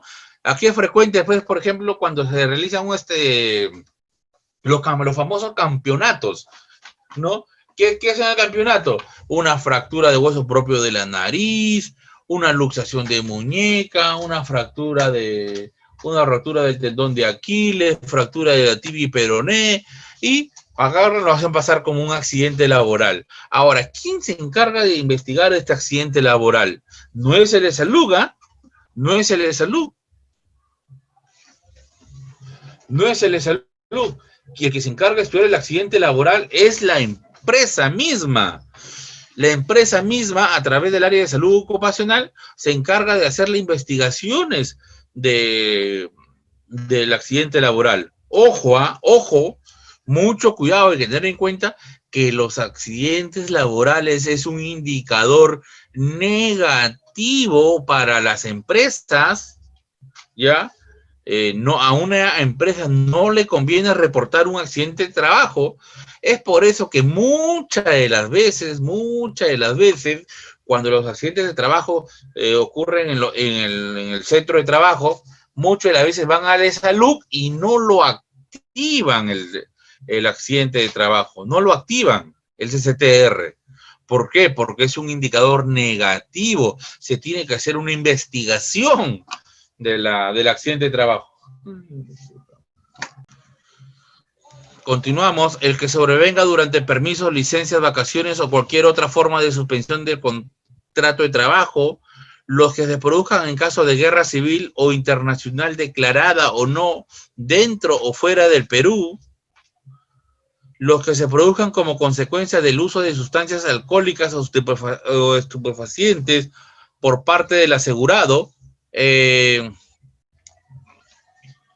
Hubo un caso, ¿no? En una minera, ¿no? En las mineras, pues, existen vehículos grandes, carros grandes, ¿ya? Que la llanta es el tamaño de nosotros aproximadamente, ¿ya?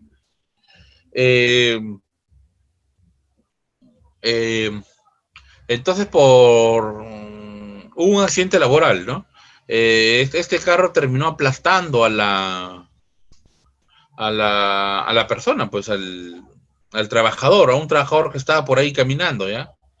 Lo aplastó, lo mató, murió la persona. Ya, entonces, supuestamente fue un accidente laboral, ¿ya? Pero la empresa se encarga de hacer las investigaciones, ¿ya? Porque a una empresa minera, y más a una minera, no le conviene que sea un accidente laboral, ¿ya? Entonces ya realizan las investigaciones respectivas, ¿no? Y se dieron con la sorpresa, pues, de que tenía alcohol en sangre esta persona, ¿no? O sea, estaba ebria la persona, el trabajador, ¿no? Entonces, al encontrarse ebria el trabajador, ya no es considerado un accidente laboral, ¿no? Por eso lo que dice acá, ¿no? Los que produzcan como consecuencia del uso de sustancias alcohólicas o estupefacientes por parte del asegurado. Entonces ya no le cubre ya el CCTR, no se puede activar, o si se activó ya se activará pues el salud, ¿no? Por efectos de terremoto, maremoto, erupción volcánica o cualquier otra convulsión de la naturaleza, como consecuencia de fusión o fisión nuclear por efectos de combustión de cualquier combustible nuclear, salvo cobertura especial expresa. Enfermedades profesionales. Se entiende como enfermedad profesional todo estado patológico, permanente o temporal que sobreviene al trabajador como consecuencia directa de la clase de trabajo que desempeña o del medio en el que se ha visto obligado a trabajar. ¿Ya? Hay diferentes clasificaciones de enfermedades profesionales, ¿no? En el sector salud, por ejemplo, la tuberculosis es una enfermedad profesional. Ya, el VIH, virus de hepatitis C, virus de hepatitis B, ahora el COVID-19 es enfermedad profesional, ¿no? Ahora, en otros centros de labores, pues, la intoxicación por sustancias químicas, de repente por el ruido, ¿no? La sordera, la hipoacusia que puede provocar, ¿no? Ahora, ¿cuáles son las coberturas del CCTR? La cobertura del CCTR es la salud, o sea, te brinda salud y la pensión, en caso de invalidez, en caso de fallecimiento. O sea, tiene dos coberturas del CCTR. ¿Cuál es salud? ¿Qué te brinda? Evacuación, o sea, ambulancia, el transporte, la emergencia y la hospitalización. Ojo, el tipo de seguro que es el CCTR, por ejemplo, en el salud, para que te puedan atender por primera vez en el salud, tienen que pasar 3 meses, ¿no? Sin embargo, el CCTR se activa desde el primer día que estás laborando. Desde el primer día se activa y cubre todo. No es como el salud, ¿no? Que el salud te cubre, pues, dependiendo de tus aportes, ¿no? Si es 1 año, 2 años. Y en cambio, el CCTR te cubre desde el primer día que estás laborando. Asistencia y asesoramiento preventivo, promocional en salud ocupacional, atenciones médicas, farmacia, hospitalización, en cirugía, cualquier sea el nivel de complejidad y hasta la recuperación total del asegurado, rehabilitación, readaptación, aparatos protésicos y ortopédicos. Todo lo que te cubre el CCTR. Inclusive te cubre hasta subsidios, mientras que los primeros 20 días te cubre el empleador, del día 21 hasta los 11 meses y 10 días te cubre salud, y a partir de los 11 meses, 10 días hacia adelante, pues ya te tiene que cubrir la ONP, ¿no? Se te declara una invalidez. Cobertura de pensión de CCTR. Pensión por invalidez, pensión por sobrevivencia y gastos de sepelio. En el peor de los casos, te cubre hasta sepelio. Incluso puedes llegar a cobrar, si tuviste un accidente laboral que falleció algún familiar, pueden llegar a cobrar los gastos de sepelio por el CCTR y pueden llegar a cobrar los gastos de sepelio de salud, siempre y cuando tengan 2 facturas, pues. ¿Ya? ¿Por qué? Porque salud se va a quedar con una factura y la ONP, que va a cubrir a través del CCTR, se va a quedar con la otra factura. Entonces tienes que tener las 2 facturas.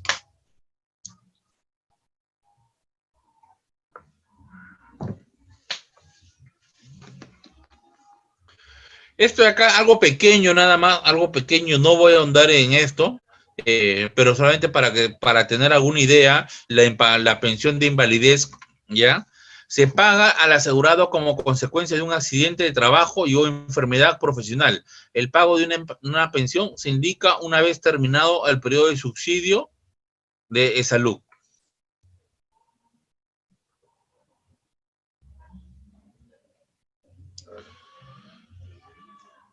Mírenme, invalidez parcial o permanente inferior al 50%.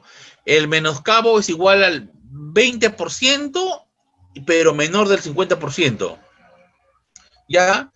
Pero ¿qué es menoscabo? Acá está, disminución de la capacidad para trabajar. Si la disminución de la capacidad de trabajar es menor al 50%, pero mayor al 20%, ¿ya?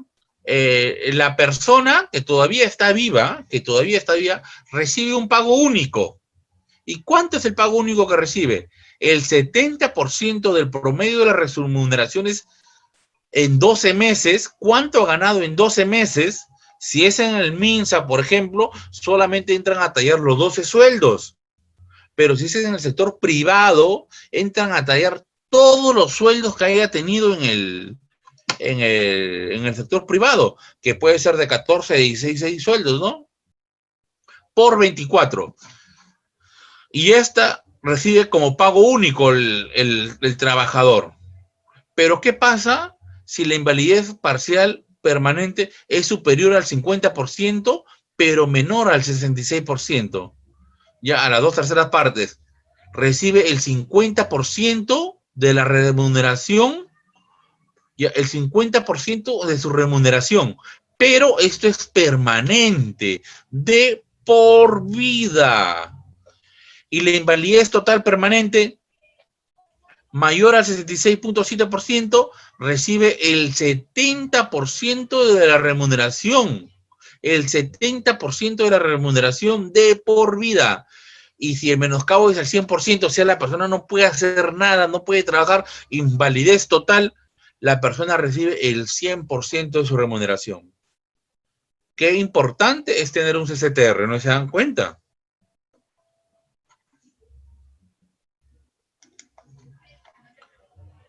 Hipólito nos dice que el seguro de vida y de cuándo es vigente.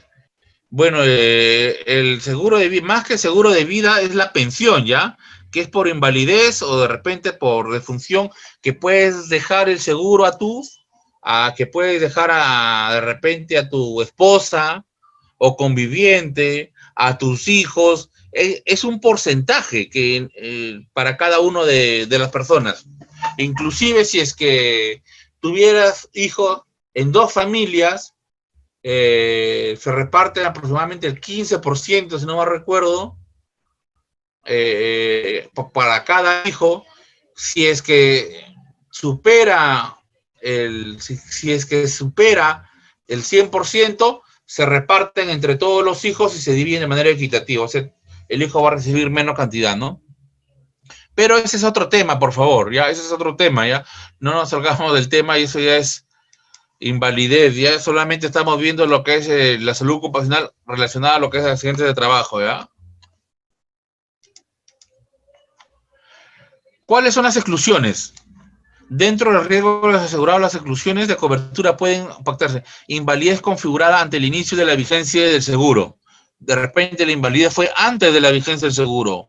Muerte o invalidez causada por lesiones voluntarias, autoinfligidas o autoeliminación en su tentativa. De repente la persona sola se suicidó en el centro de trabajo, ¿no?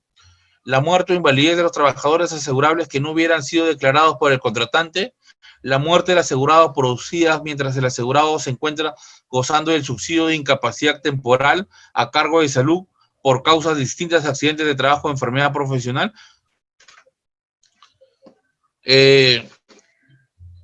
Esta última se refiere de que de repente la persona está en su casa, tiene un subsidio, o sea, está siendo subsidiado por el salud, y durante ese tiempo las personas fallecen, ¿no? Entonces, la causa es externa, no es una causa, no es por un accidente laboral.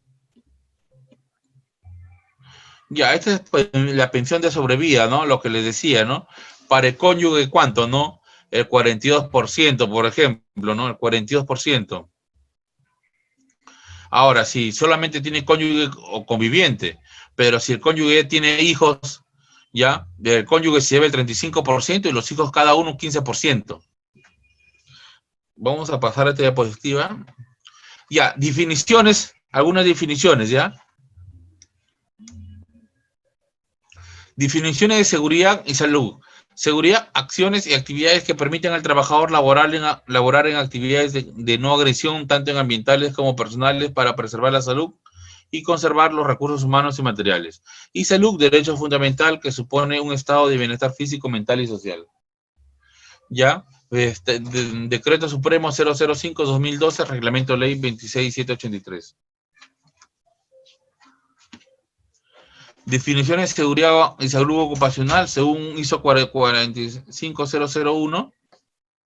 Condiciones y factores que podrían afectar la seguridad y salud de empleados, trabajadores temporales, contratistas, visitas y cualquier persona en el lugar de trabajo desde el punto de vista de prevención de accidentes y enfermedades ocupacionales. Definiciones de peligro de la parte legal, situación o característica intrínseca de algo capaz de ocasionar daños a las personas, equipos y procesos ambientes, ¿no? Acá lo tienen donde se encuentran esas definiciones, ¿no? Definiciones de peligro, la fuente, la situación y el acto, ¿no? La fuente, miren la fuente, ¿cuál es la fuente? La situación, la condición por la que la persona va a sufrir el accidente, ¿no? Y el acto.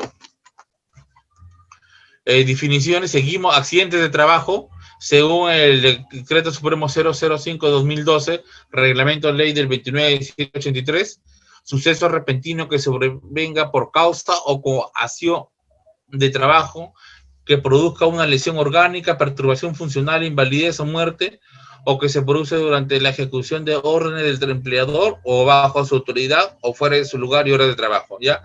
Leve, incapacitante o mortal, ¿no? Leve, lesión con descanso breve con retorno máximo el día siguiente. Incapacitante, lesión que da lugar a un descanso para tratamiento. La estadística no toma en cuenta el día que ocurrió el accidente. Su incapacidad puede ser temporal, permanente o total permanente. Mortal, se produce la muerte del trabajador. Son algunas definiciones que encontramos en la normativa vigente, ¿ya? Que es muy importante. Bueno, vamos a pasarlas. Ya estamos con ahora. Incidente de peligro, enfermedad profesional o ocupacional. Acá está de dónde se están sacando estas definiciones.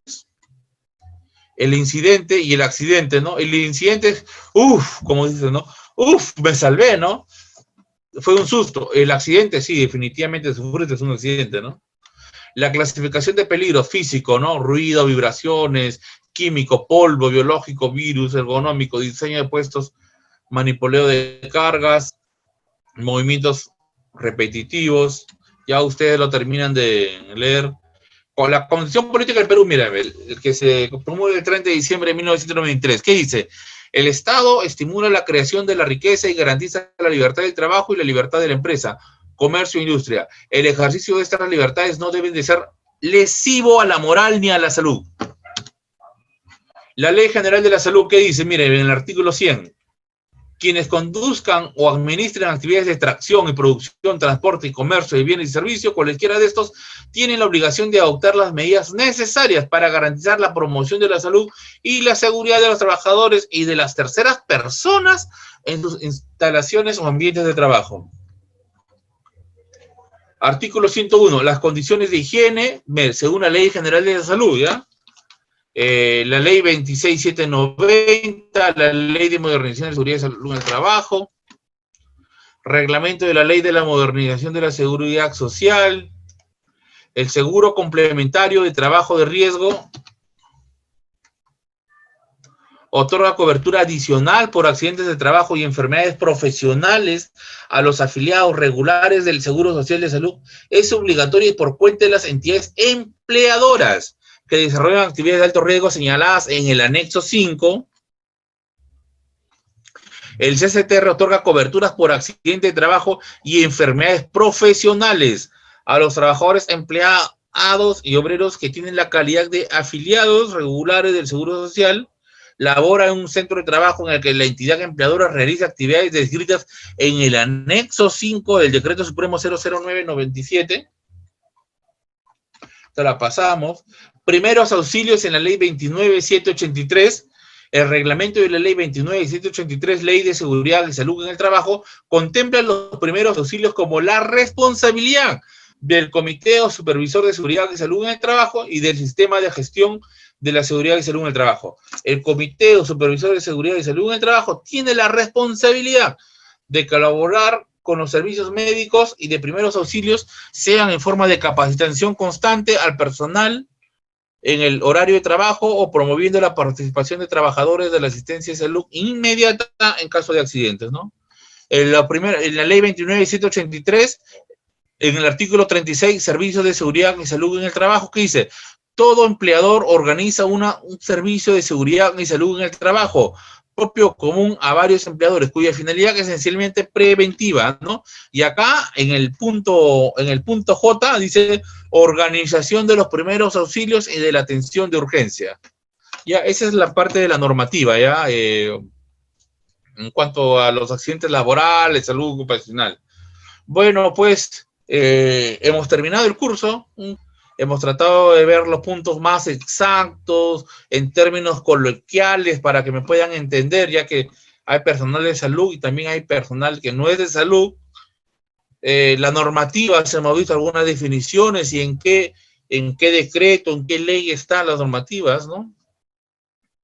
Y por último, pues, agradecer pues a la empresa Capacitaciones en Salud por la invitación, ¿no? Muchas gracias con todos, ya nos estaremos viendo en otros cursos.